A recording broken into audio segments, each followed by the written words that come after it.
Use the following figure to solve the equations and inequalities. Write your answers for parts C and D in interval notation. So we have a graph that has 3 lines on it. Y sub 1 is this horizontal line. Y sub 2 is this line that's off on a diagonal. And Y sub 3 is another horizontal line. The first part is for us to solve Y sub 1 equals Y sub 2. So we look for the intersection of lines 1 and 2. Here's line 1, here's line 2, and this is where they intersect. In particular, what we're interested in is the x value. And the x value appears to be halfway between these marks, and we'll notice that each mark is the equivalent of 2. So this is halfway between -4 and -6, or in other words, x is equal to -5. For part B, we want y sub 2 equaling y sub 3.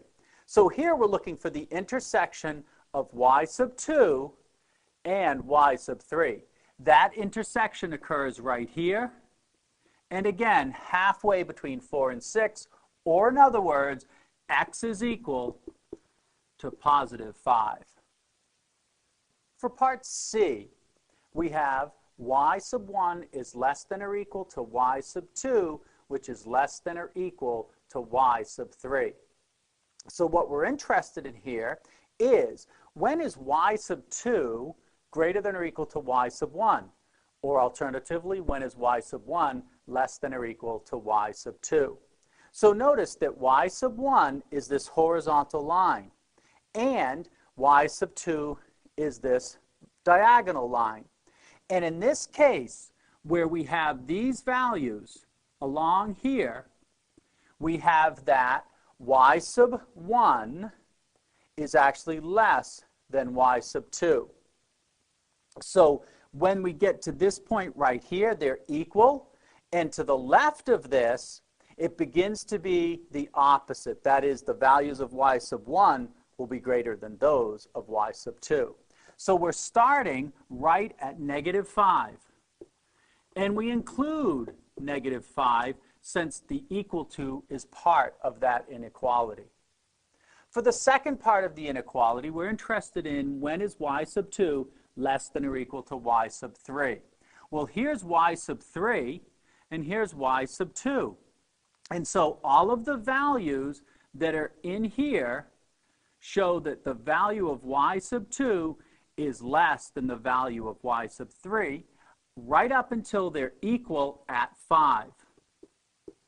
Notice that beyond 5, y sub 2, which is this line, has greater y values than the horizontal line y sub 3. So that's our solution from -5 to 5, inclusive of both endpoints. For D, we want to look at y sub 2 being less than y sub 3. Well, we just dealt with that a little bit here, so it will be helpful to go back and say, here they're exactly equal, right at 5. But then y sub 2, which is this diagonal line, lies below y sub 3, the horizontal line, all the way through x equaling -infinity. And therefore, we would write that interval as -infinity up to 5, not including either endpoint.